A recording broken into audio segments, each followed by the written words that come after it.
The first dilemma is from Kevin Ventimilla. I don't know if I said that right. How do I get started on YouTube? I've been doing YouTube for the past month. I've been doing it on my phone. I'm in high school right now. How do I speak in front of a camera to not have people bored at my videos? I stutter a lot with my words and I find it hard to advertise my channel to people.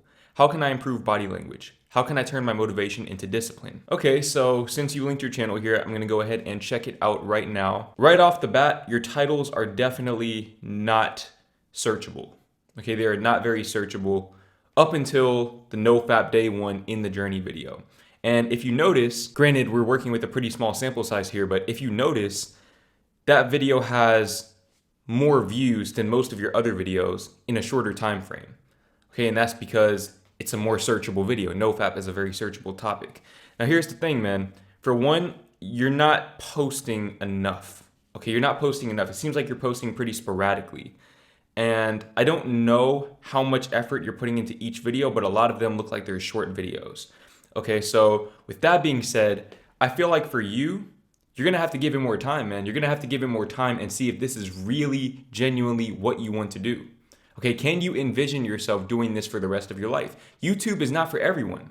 Okay, I need you guys to understand that YouTube is not for everyone. Now for me, if you go back and look at my first few videos, it was rough. Okay, it was very, very rough. I could not talk to the camera in the way that I'm doing it now. But guess what? 600 plus videos later, I can. Okay, with time and repetition, I was able to make that transition into being a competent content creator and then a good content creator.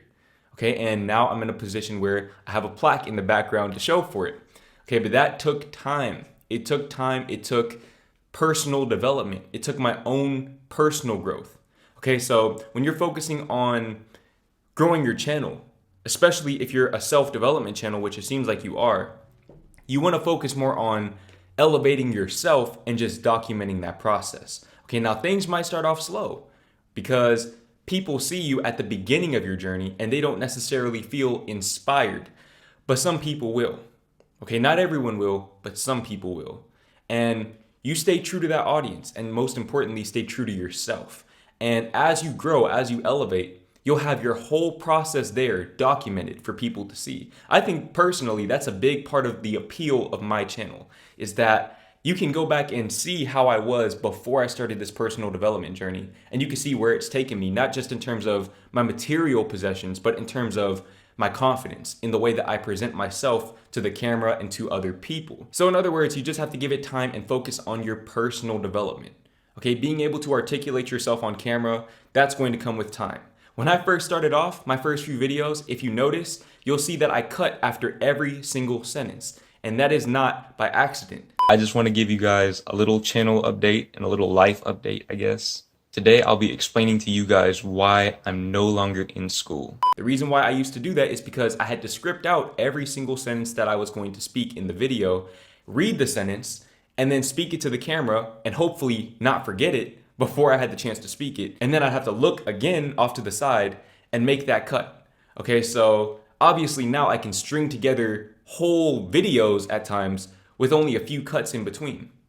But that took time. Okay, so you guys need to understand that you can't just get on YouTube right now for the first time in your life and expect to be as good as I am on YouTube.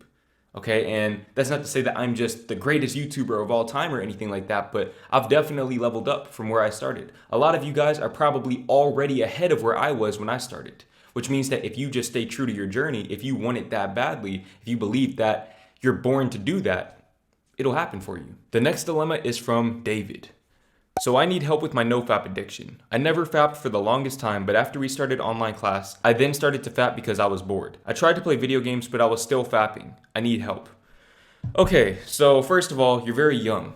Okay, you're 14, which means I don't know how long you've been doing it for. I don't know what age you started, but it couldn't have been that long ago. Okay, you're 14, you're still very, very young. Even if you've been doing it since you were 10, that's only 4 years. Now, here's the thing. Okay, understand that you need to wean yourself off of it. Okay, you're very, very young. I'm just going to assume that you don't necessarily have the mental willpower to just stop cold turkey the way that I did. Okay, because that type of mental willpower typically takes much longer than 14 years to develop. Some people never develop that mental willpower, and that's okay. If that's the case with you or with anyone watching this, the key is to gradually wean yourself off of that addiction. Okay, so for example, this week you may do it once a day. Next week, you do it once every other day. The next week, you do it once every 3 days. And then you get to the point that you're doing it once a week, then once every 2 weeks, once a month. And then eventually, at some point or another, you're going to stop because you're going to realize that the time where you're not doing it, you feel a lot better. Okay, there's a reason why you want to do NoFap in the first place. And I commend you specifically for embarking on that journey at 14 years old. A lot of people don't have the mental awareness to know that they're addicted to something at that age. They're just going with the flow. They're just following the crowd. But you have the presence of mind to step away from the crowd and question things, question your habits, and elevate. Okay, and because of that, I know that you're going to crack the code. But like I said, what works for one person will not work for everyone. But what I can say is that something that works for every single person is self-forgiveness. I talk about this a lot, but on your NoFap journey, or really with any self-development practice in general, whether it be working out, dieting, or anything else in between, you have to learn to forgive yourself for the times that you mess up. Okay, if you were perfect on your self-development journey wouldn't exist. That's why it's a journey. You don't go and watch a movie without conflict, because from conflict, resolution is born. And in the same way, you don't want to live a life free of all adversity, because without adversity, there is no growth. And that is the essence of self-development, is growth, personal development, elevating. Okay, now, like I said, you're already ahead of the game by even trying. And I need you to remind yourself of that every single day as often as possible. You are ahead of the game for even thinking about doing NoFap. Most 14-year-olds probably don't even know what NoFap is, much less are they willing to try it. But you're built different, okay? You're cut from a different cloth. And you need to trust that feeling. Whatever feeling inspired you to start NoFap in the first place, you need to follow that feeling. And like I said, for you, it may take a longer time. You might have to wean yourself off of it, and that's okay. But also another thing is find healthy distractions. Okay, and maybe I shouldn't even use the word distractions. Find healthy, productive outlets. And what I mean by that is indulge in other practices that give you joy in the moment, but that also help you elevate as a person. For example, maybe working out, okay? Or maybe you don't like working out. Maybe you like playing basketball. Okay, practice playing basketball more. Make 1,000 jumpers a day. Do something like that, something that brings you joy, but something that also allows you to see consistent, real results in your life. And in doing so, as you go along your NoFap journey, your mind will begin to associate that progress with NoFap. And because of that, you're not going to want to relapse. Okay, anytime you get to that point where you think about relapsing, you'll remind yourself of the progress that you've made. Okay, a lot of people, they relapse on NoFap because NoFap is all they're doing. They don't have any tangible results to show them that it's working.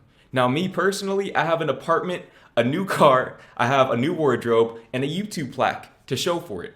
So I'm not going to relapse because I know that it's not worth giving up on that progress. That's not to say that relapsing will negate all the progress that you've made on your journey already, but I don't want to halt or slow down any momentum that I've generated.